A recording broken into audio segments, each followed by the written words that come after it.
2021 Lexus IS 350 F Sport. كلمنا يا اسلام شويه. العربيه دي ممكن تكون احلى عربيه لكزس ديزاين ليومها ده. الريديزايننج بتاع العربيه باين طبعا، هنتكلم في تفاصيله، بس نبدا بموضوع الانجنز. هما بيجوا بتو اوبشنز. اول انجن اللي هو IS 300 ده بيجي 2.0 4 سلندر توربو تشارج 241 هورس باور 350 نيوتن مترز اوف تورك. وفي انجن كبير اللي هو الاي اس 350 بيجي في 6 3.5 لتر ناتشرالي اسبريتد، ما فيهوش اي تربو ولا سوبر تشارج، 311 هورس باور 375 نيوتن متر. اوكي، دي باختصار الانجنز القديمه اللي كانت موجوده في البريفيوس جنريشن، بس كانت اسمها الاي اس 250، بقت الاي اس 300 اللي هي عليها الانجن الصغير. اسعار العربيه بتبدا ب 175,000. دي الاي اس 300. الاي اس 300 بالظبط. والاي اس 350 عندك تو اوبشنز، يا الاي اس 350 البرستيج والبلاتنم. اوكي. البرستيج الفرق ما بينهم ان واحده ب 215,000 درهم والثانيه ب 245,000 درهم. أوكي. الفرق الوحيد ان البلاتنم فيها لين تريس، اللي هو وانت ماشي في الشارع هيوقفك لما تطلع من اللين. اوكي. والادابتيف كروز كنترول واللكزس سيفتي سيستم. تمام. بالنسبه للريديزاين هنبدا بموضوع الهيد لايتس، لان الهيد لايتس هي تعتبر الميجر ديزاين اللي حصل فيها. تغيير كبير. فيها ال 3 اي هيد لايتس، جايه من كأنها 3 عيون كده. الحته الاورنج دي يعني بختلف فيها شويه، بره جايه وارد زي العربيات الامبورتد. اللكزس كانت بتيجي زمان بره، دي السبيكس بتاعت يوروب او يو اس بتبقى كده، بس هي دلوقتي الجلف سبيكس فيها نفس الشكل ده، فهي كلها بقت شبه. والمشكله ان ده مش الاشاره، ده بس ريفلكتيف. لا ده بس ريفلكتيف كده، شكله كويس، بس كنت افضل ان هو لو كله بلاك مع ال LED الداي لايت شكله اتغير. عندك الجريل السيجنتشر جريل، ده ممكن يكون احلى فيتشر في العربيه. بس ممكن اغير حاجه واحده فيها، ان الرقم يتشال من هنا ويتحط هنا عشان الجريل كله يكون باين. صح. وطبعا يعني لكزس دايما كويسين في الموضوع ده من ناحيه الجريل، مش فيك من اوله لاخره، يعني حتى الحته الفانت دي هي فعلا هي ليها اكسس للهواء. الفانت الوحيد اللي مش حقيقي هما الاثنين اللي مكان الفوج لايتس. طبعا العربيه ما فيهاش فوج لايتس، بس دول شكل فقط لا غير. انا مسامح فيهم. نيجي من الجنب بتاع العربيه، عندنا الويلز 19 انش، بس التايرز بتختلف، السايز اللي قدام عن السايز اللي ورا. السايز اللي قدام بيجي 235 كعرض، البروفايل 40، ورا بتيجي 265، والعرض بتاع العربيه التاير البروفايل بتاعها 35. نفس الويلز 19 انش. شكل الويلز رايك فيه ايه؟ ده الانسبريشن بتاع BBS ده، وخلي ان فعلا الرنج حلو. هو قريب من احلى الشكل. رنج برضه لكزس تعمله. صح. يعني هي العربيه كومبليت كده، شكلها بصراحه ممتاز. طبعا لكزس معروفين ان هم ما بيلونوش البريك كاليبرز الا في الاف، الا ما يكون ريل. يعني الجي اس اف اورنج والاي اس اف احمر. كان احمر. وعلى كلام على الاي اس اف، يعني لازم الشكل ده ما يبقاش اف سبورت بس، يبقى اف انجن، يعني عايزين V8 انجن. يعني هم فيز اوت من القديمه. في رومر ان هم سجلوا اسم الاي اس 500، فغالبا يا اما هينزلوا بحاجه اي اس اف يا اما هينزلوا باي اس 500، وغالبا ممكن يحطوا انجن ال اس 500. ال اس 500 نفس الانجن بالظبط، بس توين تربو. عايز V8، فيا ريت اي اس اف لو سمحتوا يا لكزس. يعني طبعا نيجي ده برضو كان في القديم ان المرايه مش محطوطه على الازاز، محطوطه تحت. تعجبك قوي الموضوع جدا جدا. وبصراحه يعني انا بالنسبه لي مخلي شكل العربيه مختلف. هو بيساعد في الايروداينامكس، يعني هي مش معموله بس هباء كده. الحاجات الصغيره، الكيرفات اللي حاطينها في العربيه، لو بتبص على الكيرف اللي هو عاملها دي، سايد سكيرت زي ما انت قلت اللي حاطينها في حاجه. العربيه لو اشتريتها مش هعرف ازيد عليها اي حاجه. ده حقيقي، مش هعرف ازيد اي حاجه. نيجي على ورا. ورا ال LED لايت اللي متوصل من اليمين للشمال ده، اي نعم كل او مش كلهم، معظم المانيفاكتشرز عاملينه، بس دي حاجه ما تضرش. شكل العربيه ماشي جدا مع حتى الترانك سبويلر بالديفيوزر هي العربيه ككل، يعني شايف ان هم ابدعوا بصراحه في الديزاين ودول اكزوست، والاثنين حقيقيين. دي حاجه كويسه جدا في لكزس، ما بيعملوش موضوع انه فيك ومش كده. وعجبني برضو الديفيوزر الاسود، عندهم شويه ديتيلز كده حلوا العربيه بيها. أوكي. العربيه دي بقى لنا معاها كام يوم، كل لما اقفلها واطلع بلف لازم تبص عليها، لان فعلا الديزاين بتاعها ممتاز جدا. بالنسبه للكزس اي اس، بما ان احنا خدنا العربيه من اولها لاخرها، هي بقى العرض بتاعها 1.2 انش زياده، والطول بتاع العربيه 1.2 انش برضه. فده ساعد في اللاج روم، لان طول عمر اللكزس كان اللاج روم فيه مشكله، هنتكلم عليها لما نركب العربيه جوه. لو فيها حاجه واحده بقى ممكن اغيرها، ان انت سويت لي كل حاجه هنا، سويت كل حاجه. ليه سايب لي ده كروم؟ ليه سايب لي ده كروم؟ سوده، المفروض تبقى بلاك اوت، سوده كله بيانو بلاك. وبعدين حاجه واحده ثانيه، لو كل حاجه اسود جلوس، ليه عامل لي الرنجات مات؟ انا عاجبني انا مش عاجبني. انا عاجبني، هو صعب ان انت تنضفه بس أنا عاجبني. مهما غسلت العربيه كله هيبقى بيشاين الا دي مطفيه. بس شكله حلو. وريني من جوه. يلا.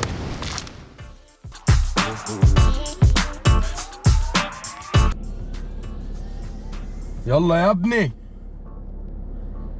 يا ابني يا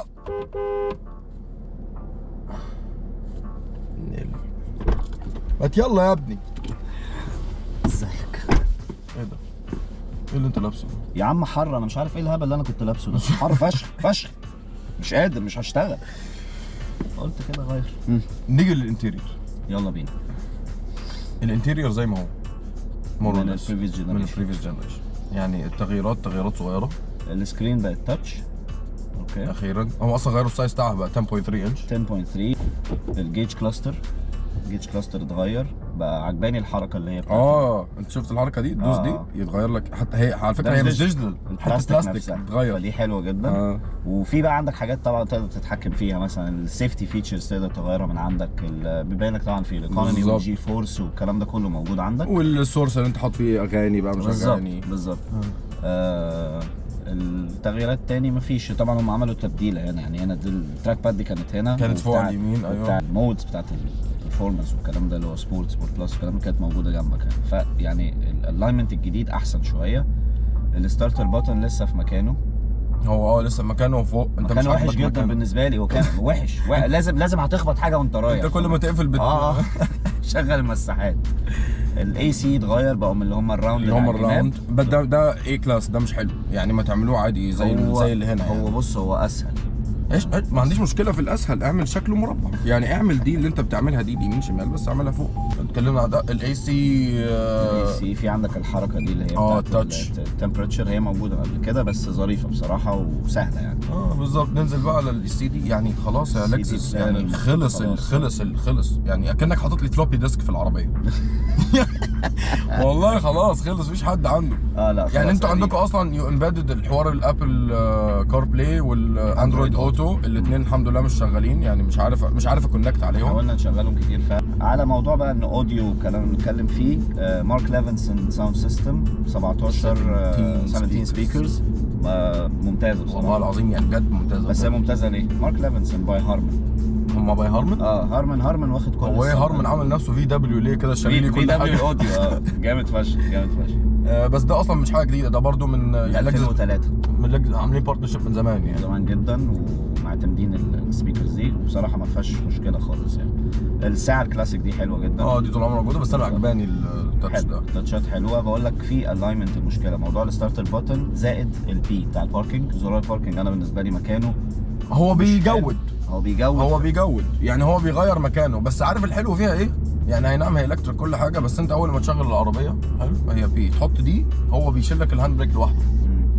تيجي تحط بي تاني اول لما تركن بيحط لك هو الهاند بريك. يعني الزرار ملوش لازمه. ستيرنج ما اتغيرش، ويا ريت يتغير يعني. خلاص الشكل ده. وبعدين انت حاطط لي كروز كنترول هنا يعني كلاسيك قوي. كل حد حرك كروز كنترول حطه في بس هو زاحم لك الدنيا يعني. انت عندك اوريدي بتاع اللين ديبارتشر اللي هو بتاع التريسنج سيستم. ده اللي هو اللكزس سيفتي سيستم. هي شايف الاثنين دول هم دول ال 30,000 زياده اللي ما بين البلاتنم برستيج. انا بالنسبه لي مش عايز حد يساعدني بصراحه خالص يعني. انا خالص. البريكنج الاوتو بريك ولا اللين ديبارتشر وورنينج مالكش دعوه بيا، انا بعرف اسوق. انا بس ما تزودنيش. ممكن في ناس فعلا دي يعني هي سيفتي فيتشر ولازم يعني لازم تبقى موجوده، لان كل العربيات دلوقتي عامله القصه دي. فمن ضمن السيفتي بيزود لك السيفتي بتاع العربيه. لا وفي ناس قصدي عجباهم. انت بقى ممكن تطفي كل حاجه في اللي هو اللكزس سيفتي سيستم من المنيو اللي في الكلاستر جيج. حلو. بس المشكله بقى لما بتطفي بيطلع لك النور ان انت طفيت. بيطلع نور اصفر ان انت طفيت. يعني مثلا طفيت البري كوليجن، لو حاجه هتخبطك ما يقولكش حاجه بيطلع لك نور اصفر. فانت لو طفيتهم كلهم هيكون عندك مثلا حوالي 4-5 انوار اصفر. وده بيبين لك تحس ان العربيه فيه ايرور. بالظبط. فاكر حوار التشيك انجن اللي هو انا عمري ما هركب عربيه فيها نور اصفر. فانا بيزاولك. حاولت اطفيهم بس ضايقني شكل الداشبورد. فخليهم شغالين. الداشبورد بشكل عام كويس، مفيش اختلافات برضه. حتى اللي هي بتاعه الازاز يعني. هي في الاول قلنا مفيش اي نوع من اللوجو عليها، تحسها اصلا فيك يعني. تحسها اصلا فيري افتر ماركت. بس طلع انه يعني بالليل في سبوت لايت تحتيها، وفي سبوت لايت بتاع الباب. الويلكم اف سبورت دي حلوه جدا. حلوه برضه. النيو لوكس ليذر سيتس بصراحه مريح جدا. لكزس يعني مش هتكلم على الرايد كومفورت. هم مسمين الماتيريال نيو لوكس صح؟ نيو لوكس الماتيريال بس بتاعه مريح وكده وكده. حركات. بقول لك ايه بس يعني بس حتى ده السوفت ماتيريال السوفت تاتشز يعني احنا كان بالنسبه لنا ده السوفت بس ده مش سوفت خالص بالنسبه لا لده. مقارنه بده حاطط لك كده، وهو عامل لك حتى الديزاين اللي من الجنب مع الوودن. هو مش وودن تريم بس هو تحسه وود. الجراي ده هو لونه مخليه لايق على السبورت تريم بس ما ينفعش يبقى فيه وملمسه وود مريح. بس حلو وملمسه مريح. حلو. حاجه كمان على الريموت ستارت. اشرح من غير ما تبين المفتاح عشان انا مش هقعد اعيد الموضوع ده ما كتير. اقدرش يعني. بص انا مش هلف المفتاح. ما تلفوش قشطه. اوكي بتدوس 3 مرات على اللوك، مره الثانيه ثالث مره يهولد بتهولد الزرار 5 سكندز تقريبا حاجه زي كده، بيقوم مشغل لك العربيه. وبتفضل العربيه شغاله من بره لمده 10 دقائق لحد ما انت بتركب وبتدوس على الستارت بutton وتمشي. ما شغلتش 10 دقايق تطفي لوحدها. بتطفي لوحدها تاني. ففيتشر كويس. فخبت لك المفتاح. وطبعا زي ما انتم شايفين ده الاف سبورت سيجنتشر كلر فلير ريد، ما بيجيش غير على الاف سبورت كده. كبروا العربيه زي ما قلنا 1.2 انش عرض وطول، فالليج روم اتحسن شويه، ما بقاش زي الاي اس عشان الاي اس فعلا كان مشكلته الوحيده ان هو تحسه زي الكوبيه من ورا. اما ده نوعا ما بقى صالون. ما هي كومبيرد مع الرايفلز كانت السي كانت اوسع شويه، ال3 سيريز اوسع شويه، بس دي دلوقتي تقريبا يعني بتنافس في اللاج روم، فهي السايز بتاعها احسن يعني. حاطين لك المكيف ورا حلو زي اي عربيه تانية، بس ما تقدرش تعمل اي حاجه في حياتك ولا اي حاجه. ما تقدرش تقفل الفنتس. واصلا في الهامب اللي في النص دي اصلا فانت اللي قاعد في النص ده واخد حاطط رجليه كده وكده في اللي قاعدين. انا ما بحبش الفنتس اللي بتيجي، انا بحسها يوزلس جدا. حاجه صدمتني في العربيه فيول ايكونومي بتاع العربيه. وعلى فكره الترانسميشن 8 سبيد مانيوال 8 سبيد اوتوماتيك سوري 8 سبيد المفروض كويس. يعني حتى هنا في الامارات في اللي هي هيئه التقييس اللي هي GSO دي بتاعت دول مجلس التعاون. ايوه بالظبط. فهي اول ما العربيه بتنزل بيقيسوا الفيول كونسومشن وبيديك بقى ريتنج على اساس ان هي 12.4. دي سيء جدا حاطينها. يعني انا اتصدمت. مفيش اي نوع جير، هو ما اصدمكش، هو جير طبيعي، الريسبونس بتاعه طبيعي. ما تتوقعش ان انت ريسبونس مثلا دبل كلاتش زي اللي كنا في الام 2 او في ما تتوقعش حاجه زي دي. هو جير طبيعي جدا بس ما بيضايقكش، بس هو فيه كونسبشن فعلا اللي صدمنا. ما توقعتش حاجه زي كده تحصل. نيجي على المودز. طبعا الكلاستر هنا حتى في الجيج بيتغير لما تروح ايكو بيقلب ازرق، وبعدين لما تدوس في النص تدوس عليها نورمال بالظبط، وبعدين لما تعمل كده يبقى سبورت اس تلفها يمين، تلف واحده كمان تبقى سبورت اس بلس. وطبعا الالوان بتتغير، سبورت اس بلس بيبقى ابيض. وخلينا اوريك حاجه بس يعني تعلي الريف لما تعلي الريف لغايه الاخر يعني مش لازم ادوس بس لغايه لما توصل مثلا لاخره. بص هتلاقي تدوس اورنج تك، وبعدين في بيوريك انت اخر بوينت وصلت له كان ايه. اللي هو العلامه اللي هي الزرقاء اللي هي الانديكيتور دي. حلوه والله انا عجبني. هي الجرافيكس فيها حلوه، الشكل العام بتاع العربيه من جوه بصراحه يحترم يعني. حوار تاني غريب مش فاهمه، اللكزس سيفتي سيستم ده اللي هي جايه على اعلى موديل فيها الاوتو هولد ده اللي هو لما بتقف بتشغله بيوقف العربيه. يعني انت اول ما تقف انت بدل مشغل ده العربيه بتقف لغايه لما تدوس بنزين تمشيها لك. وتمشي صح. خليني اقول لك انا دلوقتي عايز اكتيفيت اوتو هولد. شغل عشان ايه؟ لابس الحزام. طب هو ايه علاقه الموضوع ده بالحزام؟ شلت الحزام انا دوس بريك هولد ان افيلبل درايفر سيت بيلت انلوكد. طب هو رابط دي بدي ليه؟ والله ما اعرف ايه اللي هيحصل وانا واقف. ما انت كده اوتو هولد ده لما بقف بتاكتيفيته. يعني انت ليه عايزني اكون حاطط الحزام؟ دي حاجات برضو لكزس سيفتي احنا مش فاهمينها برضه. مش فاهمها مش معاها، بس هي دي 30,000 زياده اللي انتوا تدفعوا عليها. كول سيت الحمد لله مفيش حراره، مفيش هيتد سيتس. يعني احنا مش محتاجين هيتد سيتس، احنا طول السنه هيتد حياه اصلا. وحتى في الشتاء انت مش عايز اصلا حاجه زي كده يعني. انت غيرت يا ابني هدومك يا ابني. حر فشخ، احنا في شهر واحد حر. الزيرو تو 100 بتاع العربيه بقى 5.6 seconds. ده كتير بس تعالى نجرب احنا كده لازم نعمل التست بتاعنا. هنعمل على ايه؟ اس سبورت اس بلس، هنشيل التراكشن كله. انت لازم تقفل كل حاجه بنفسك، يعني المود بتاع السبورت ده ما بيفصلكش حاجه. وانت اصلا لما تشيل التراكشن كله اصلا بيشيل لك اللي هي بتاعه البري كوليجن اللي هي لو حد يخبطك يديك الهزه والصوت والكلام ده. مبدئيا انت كل ده هبد لان مفيش لونش كنترول سيستم اساسا. هم اللي عملوا 5. اطلع بقى يا عم. نحط مانيوال نزل ده فول بريك. وريني 1 2 ليتس جو. الله انت اخبارك ايه؟ تمام انت كويس؟ ده ايه اللي بيحصل؟